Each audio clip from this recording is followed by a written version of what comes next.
Bienvenidos. Hoy vamos a tratar el tema de enfoque territorial y el ASIS local. Soy el doctor Omar Napanga, soy médico especialista en epidemiología de campo.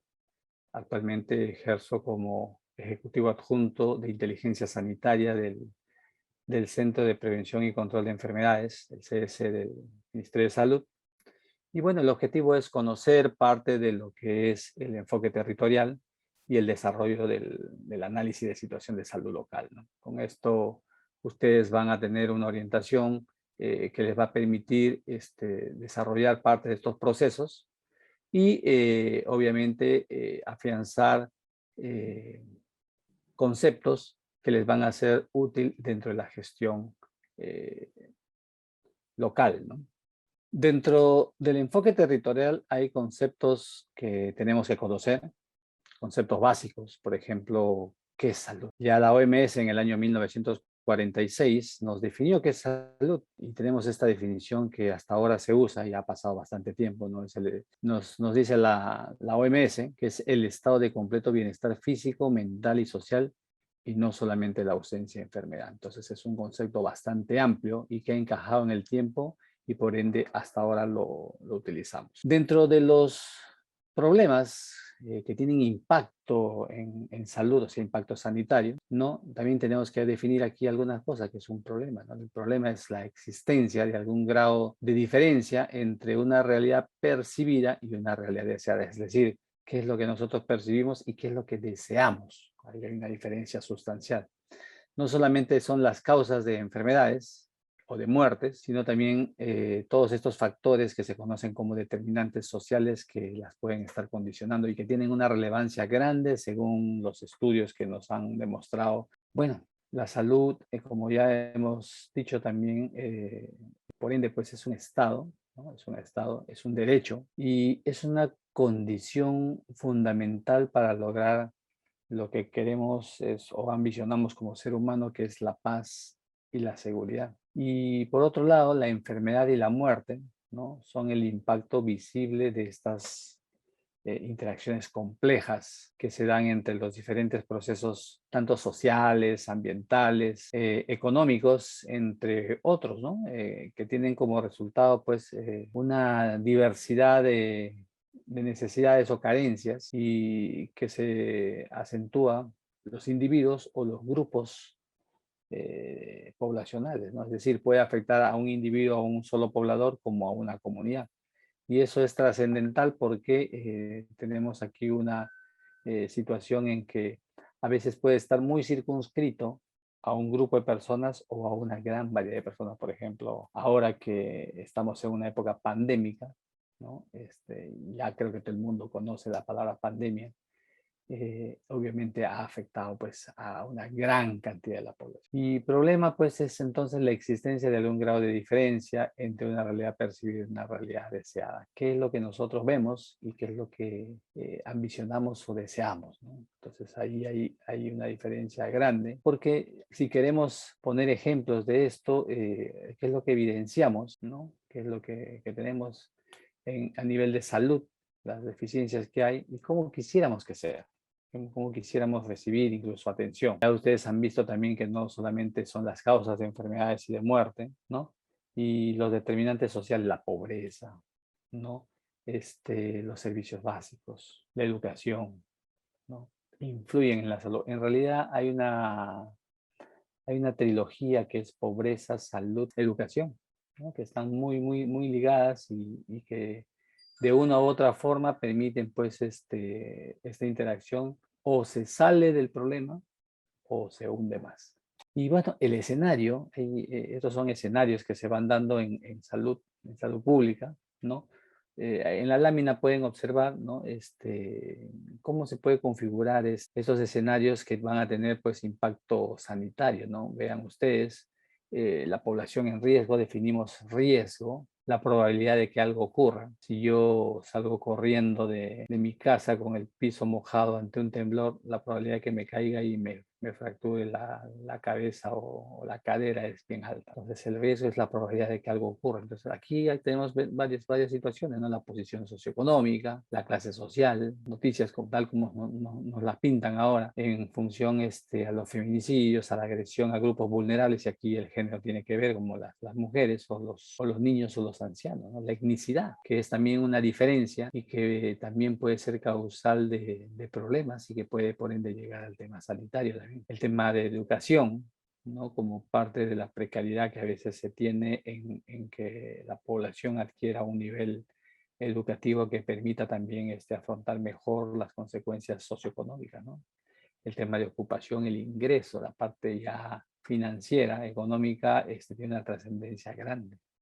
Y esta es la población en riesgo, y tenemos población vulnerable, como les comentaba, ¿no? Consecuencia de estas circunstancias materiales, hay comportamientos, hay factores biológicos e incluso psicosociales, ¿no? Y bueno, por último, ya del macro al micro, ¿no? Tenemos la población afectada, ¿no? Que está caracterizada justamente porque ahí en ese grupito hay aumento de la enfermedad, ¿no? Hay discapacidad, hay muerte a consecuencia de la falta o inadecuadas intervenciones del sistema de salud, ¿no? Recordemos que, por ejemplo, para tomar como ejemplo el COVID, los grupos de riesgo, ¿no? Eran los adultos mayores. Después hemos tenido los que no están vacunados, aquellos que no se cuidan, o sea, no respetan el distanciamiento social o no toman las medidas de precaución, pero obviamente han visto poblaciones afectadas, también aquellos que los traían muy tarde al establecimiento de salud. Al inicio, el desconocimiento que hemos tenido de la enfermedad no ha hecho posible también una intervención oportuna. Lo otro, pues, a nivel de los establecimientos tampoco era una enfermedad nueva. Nos ha pasado con el cólera en la anterior epidemia que también hemos tenido, ¿no? El manejo sobre todo, hasta que ya el personal agarra cancha, como dicen, y entonces el manejo es mucho más factible, es más previsor y más oportuno, ¿no? Y también la población, aquí siempre es bueno de que no solamente sean pues los que directamente están involucrados o entre comillas tienen una acción social o por parte del Estado en función al tema que se está tratando de abordar, sino también la población, ¿no? Ustedes ven que en esta lámina, población de riesgo, población vulnerable, población afectada, es población. Y la población debe tener un rol protagónico en todo este desarrollo de la vulnerabilidad o el escenario que se da para lo que es el impacto sanitario. Entonces, aquí hay que ver también el compromiso que se hace por parte de la población, ¿no? Si vemos que ya tenemos hasta cierta confianza porque ya mucha gente se ha vacunado, pero nuevamente empieza a vulnerarse algunas cosas en función a que ya tenemos un exceso de confianza, ¿no? Ya empezamos a salir otra vez a las calles, pero las noticias que tenemos es de que en otras latitudes, incremento de casos, por ejemplo, ¿no? Que esto nos hace pensar que posiblemente el comportamiento pueda ser similar también aquí en el corto o mediano plazo. Y eso es parte de las previsiones que se tienen que tomar. Vean ustedes, justamente para afianzar esto, ¿no? La cadena de eventos de un problema con impacto sanitario. Aquí se da pues la población en riesgo y las políticas sociales, cómo abordan parte de la problemática que hay y esto en función a esta población, ¿no?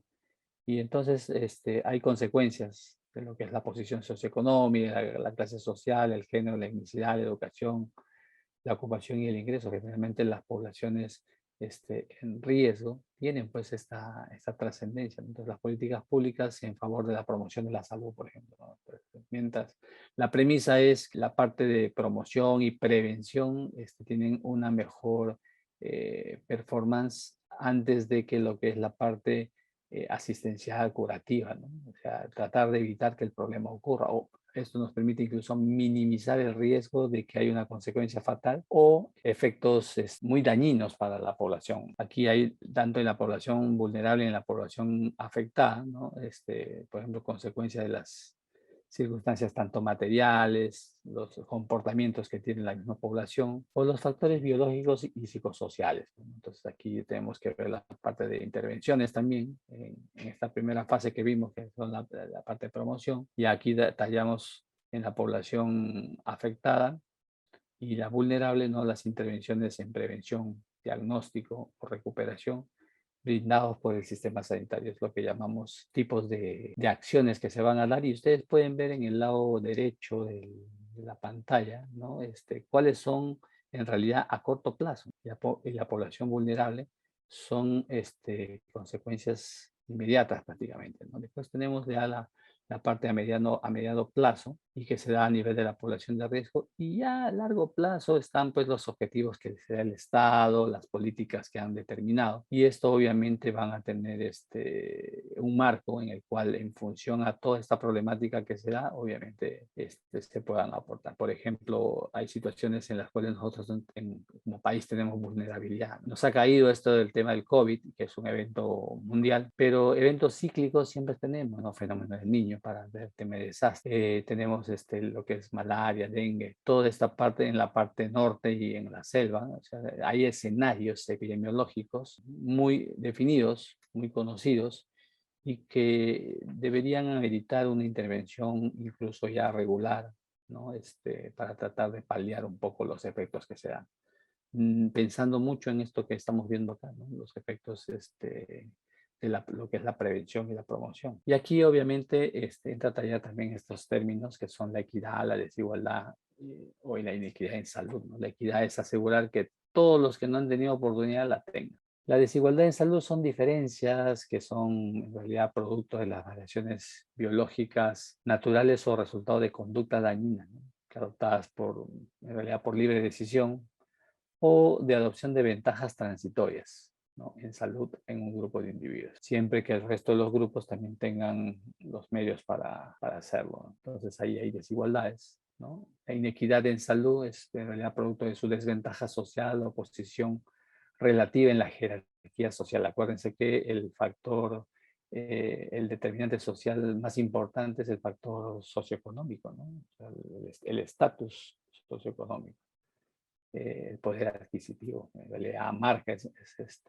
muy, muy marcado la influencia que tiene y obviamente los que menos tienen son los más vulnerables, ¿no? Esto es una regla general. En cualquier lado que vayas, en cualquier lado del mundo, ¿no? Que vayas, mueren más los más pobres y menos los más ricos. Es una regla, ¿no? Ningún país escapa eso. No encontramos un país en el mundo que tenga esa relación al revés, donde se mueran más los más ricos y se mueran menos los más pobres. Inclusive en la historia que hemos vivido en la Revolución Francesa, ¿no? A pesar de que como parte de los derechos que se dieron o que se lucharon por eso, murieron más los más pobres que los más ricos. Muchos de los ricos se escaparon o no fueron sometidos pues a juicio, por así decirlo, popular. Tienen pues ventajas en ese aspecto, ¿no?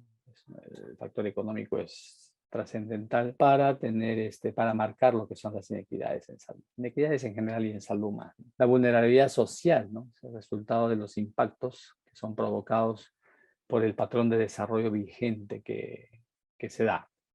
Entonces hay incapacidad de los grupos más débiles, ¿no? De la sociedad para enfrentarlos o neutralizar, o en todo caso también obtener beneficio de ellos, ¿no? Entonces vemos justamente que esto se repite, se da, es trascendente.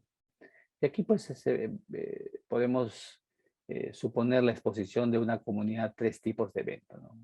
Exposición a riesgos o eventos críticos, falta de capacidad para afrontarlos. O sea, una cosa es que estén expuestos, pero que también tengan capacidad de resolverlos, ¿no? Es decir, falta de capacidad. Y lo otro es sufrir consecuencias graves o una recuperación lenta o limitada, ¿no? Y aquí entra ya también un término que se llama resiliencia, que es la capacidad de salir de la adversidad. Estos son parte de lo que una comunidad experimenta, ¿no? Dentro del desarrollo de lo que es la vulnerabilidad social. Y bueno, el espacio territorial, ¿no?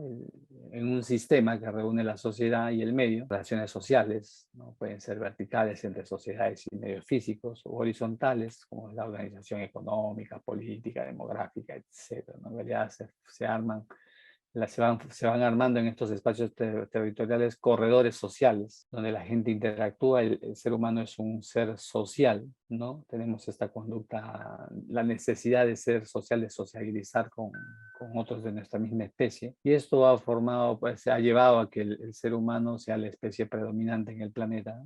En los que ahorita el nivel de población que se tiene es bastante alto, bastante población en el planeta, tanto que ya es la influencia que ejerce el ser humano es trascendental, estamos modificando nuestro entorno, ¿no? Es parte del comportamiento que tenemos como especie. Y en el Perú, este espacio territorial está dividido geopolíticamente, ¿no?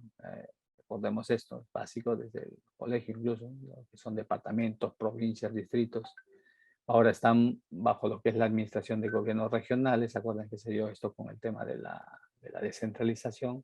Y también el predominio de lo que son los gobiernos municipales, ¿no? Los municipios, los alcaldes, que entran a tallar ahí como gobiernos locales. Y además, en nuestro país, la diversidad que tenemos, no solamente étnica, sino territorial, hay regiones naturales que influyen en las relaciones dentro del espacio territorial. Marcados están costa, sierra y selva. Pulgar Vidal dividió 7 regiones incluso, entonces es bastante variado. Y bueno, esta gestión que se hace a nivel territorial tiene elementos claves. Entonces, esta gestión territorial es un proceso a través de la cual toda la población que está inserta en ella, ¿no? Lleva a cabo acciones o actividades con la finalidad de lograr objetivos en común, o sea, que tienen comunes para lo que es su desarrollo y promuevan un uso óptimo y sustentable de los recursos que están disponibles en el territorio. Entonces, es clave, ¿no? La organización apropiada para la coordinación. No es solamente esperar que nuestras autoridades lo hagan todo, hay que participar. El liderazgo para lograr consenso social e institucional, y esto está bien arraigado ahora que se le está dando bastante importancia, el hecho pues de que las autoridades tengan esa conexión con la comunidad, ¿no? Porque la comunidad no solamente debe tener un rol de criticar lo que hace, lo que no hace su autoridad, sino también participar. El proceso como expresión del consenso y necesario para la gestión del proceso, ¿no? Un plan que esté tácito, ¿no? Tangible, y el compromiso de los recursos técnicos para la implementación del mismo. Entonces, esto debe también pensarse en lo que es la parte estratégica. Este desarrollo se va a dar en lo que es la planificación estratégica, es decir, que tengamos en mente una visión a un mediano y largo plazo, ¿no? No es que sea una cuestión así a corto plazo y que después venga y se vuelve el proceso a realizar. Esta es una de las grandes diferencias que hay, ¿no? Para que sean sostenibles deben pensarse en que sea a mediano y largo plazo, que si no estamos construyendo y, es decir, tejemos de día y de noche destejemos, ¿no? Y bueno, es importante el marco legal, pues, ¿no? Ya hemos visto el tema de la descentralización, ¿no? Es competencia exclusiva de la municipalidad, provincial o distrital. La formulación y aprobación del plan de desarrollo municipal concertado. Y esta palabra de concertado quiere decir que está en acuerdo. Ha sido ya revisado, ha sido dado, por así decirlo, el visto bueno de las diferentes fuerzas que hay en la comunidad, en la sociedad, ¿no? Entonces, así como la ejecución y supervisión de la obra pública, ¿no? De carácter social.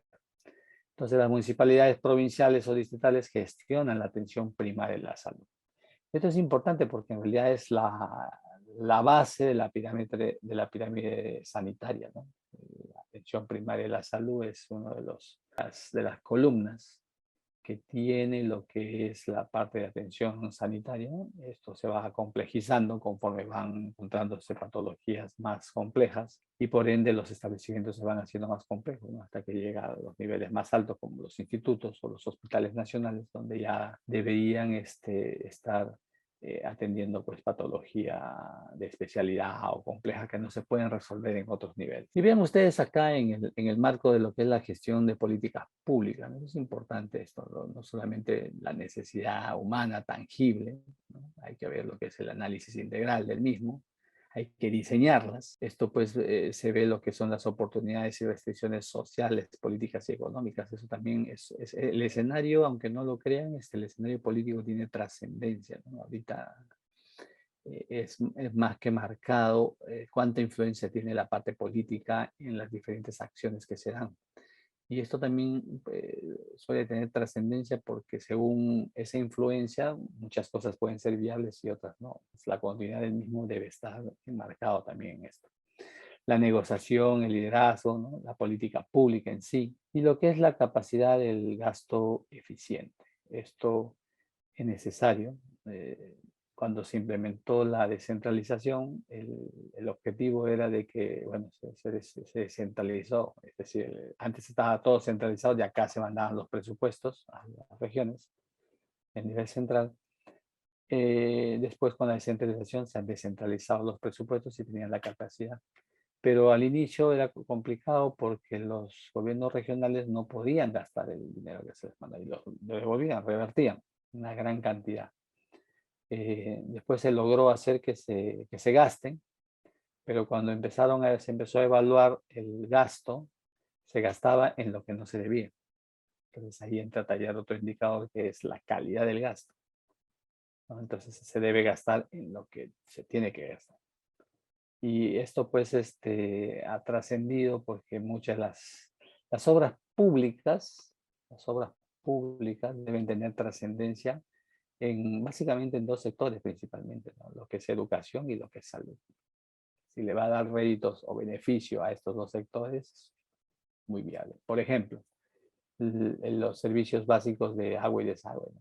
Es una cosa que va a garantizar el tema de lo que es la higiene, y esto va a dar salud, ¿no? El tema de educación para tratar de superar la pobreza en la que muchas personas están, ¿no? Como medio de superación, porque si se educa mejor, va a tener mejor oportunidad laboral. Al tener mejor oportunidad laboral, va a tener un mejor sueldo, y al tener un mejor sueldo, su capacidad de ahorro, su capacidad de afrontar las dificultades económicas es mejor, ¿no? Entonces va ascendiendo en la escala social. Y esto es un círculo que debería tener la factibilidad, pues, de que la población cada vez se vaya superando más. Y por último, bueno, vamos a ver el tema de lo que es el análisis de situación de salud y sobre todo el ASIS local. En realidad esto se partió desde el nivel central, el ASIS nacional, ¿no? Como parte del diagnóstico. Hace 10 años, 15 años, no teníamos la información como la tenemos ahora. Uno venía al ministerio o buscaba, no había información. Ahora lo que sobra es información, o sea, lo que necesitamos es mayor capacidad de análisis. La información hay información, no se imaginan, o sea, ya se ha logrado sistematizar mucho de la información que el ministerio tiene y están disponibles. Ahorita con el tema de transparencia eso está disponible, pero se necesita pues ya empezar a utilizarlo, ¿no? Y ustedes ven acá dentro de los procesos que tiene el sector salud, tenemos procesos estratégicos, procesos operativos y procesos de apoyo y soporte, ¿no? Dentro de los estratégicos vean el diseño e implementación de políticas públicas que vamos a implementar, ¿no? La identificación de los recursos necesarios en salud. Acuérdense que, bueno, durante mucho tiempo este sector, dentro de la comparación que se hace a nivel eh, regional, estoy hablando de los países de la región, la asignación del presupuesto al sector salud siempre ha sido uno de los más bajos en el país, ¿no? Eso se ha estado tratando de mejorar, pero todavía no es suficiente porque no nos pone a la par con otros países, como son Brasil, como es Argentina, ¿no? Chile mismo, ¿no? En lo que es salud es mucho mayor, entonces se pueden hacer muchas cosas. El diseño articulado e integrado del sistema de salud, esto es fruto de lo que ahora vemos, ¿no? Tenemos ya información, hay información, mucha información. Diseño e implementación de la política de acceso a la atención también, a pesar de que tenemos todavía precariedad en lo que son los establecimientos. Vean ustedes el tema de construcción de hospitales, no se ha dado de repente en la intensidad necesaria, pero se han construido algunos. Pero los emblemáticos, pues prácticamente son piezas de museo, ¿no? Y no los puedes cambiar porque también tenemos una política que impide eso, ¿no? Porque al ser considerado patrimonio cultural, no se puede tocar esos edificios, ¿no? Están ahí, los museos donde se atienden personas, por así decirlo. Eh, lo que es el diseño e implementación de política, bueno, la planificación sanitaria a largo plazo también es un poco algo que debería afianzarse, ¿no? Porque siempre estamos pensando o tenemos un pensamiento muy al corto plazo Y el tema de concertación presupuestal y del financiamiento, ¿no? Esto también nos va a llevar a lo que es la, las cuentas claras, ¿no? Parte de lo que todo proceso en el cual que hay que rendir cuentas es necesario. Y los procesos operativos, ¿no? En el cual está inmerso el cliente, la formulación y aplicación del marco legal, el mejoramiento de la situación de salud, ¿no? Protección o promoción, el diseño e implementación de un modelo de atención. Se han ensayado varios y poco a poco se van orientando, tratando pues de que favorezcan el desarrollo de las personas y el fortalecimiento de las funciones esenciales en salud pública, ¿no? A nivel nacional y regional, que es parte de una estrategia mundial y que es necesario afianzar en el país. Lo que es en los procesos de apoyo o de soporte, ¿no? Y fiscalización y control a la aplicación de la regulación de lo que es la normatividad. Entonces, la medición periódica del cumplimiento de estas funciones esenciales y la supervisión de la calidad de la atención en salud y el tema de los seguros y el gasto. Vemos aquí lo que es el mejoramiento de la situación de salud, protección y promoción de la salud, ¿no? Tenemos el análisis de situación de salud, eh, la priorización, la concertación, la acción sobre las estructuras, los determinantes sociales de salud estructurales, las políticas y la construcción de la equidad. Hay objetivos planteados, los productos y los clientes, que generalmente se centran en lo que es la población general y la sociedad civil, ¿no? Estos procesos pues, son importantes, ¿no? Son la parte operativa, y que los demás grupos de interés también terminan preocupados por este producto, aunque no sea tan demandantes de él, ¿no? Y bueno, el objetivo es describir los principales problemas de salud y los determinantes sociales de la salud y de las inequidades. Priorizar principales problemas con impacto sanitario, los territorios vulnerables y las líneas de acción para resolver estos problemas de estado de salud. Hay importancia, esto se va construyendo en el tiempo.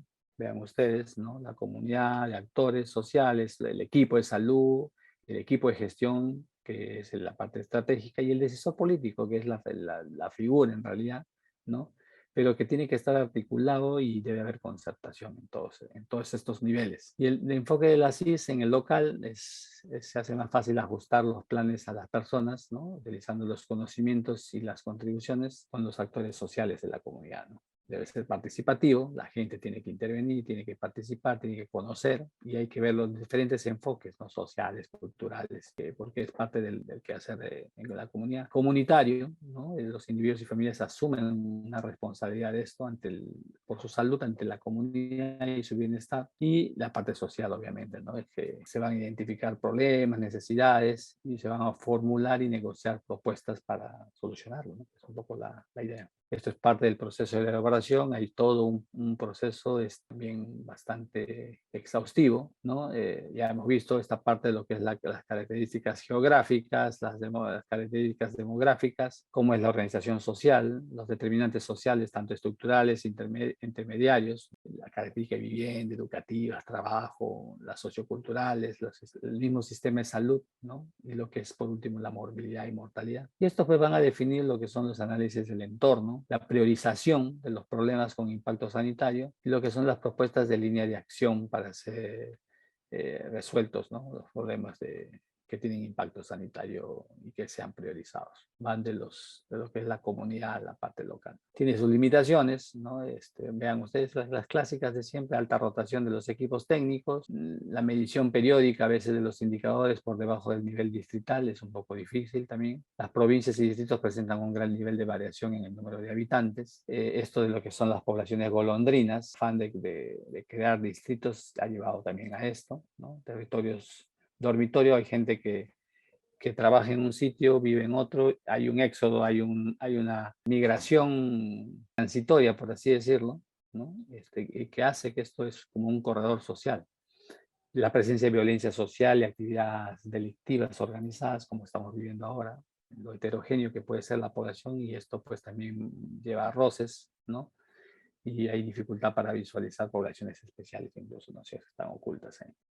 Muchas gracias por su atención. Los invito a continuar con los demás temas que han sido seleccionados para ustedes. Cualquier consulta pueden escribir al correo electrónico y les deseo un desarrollo del curso de lo mejor posible.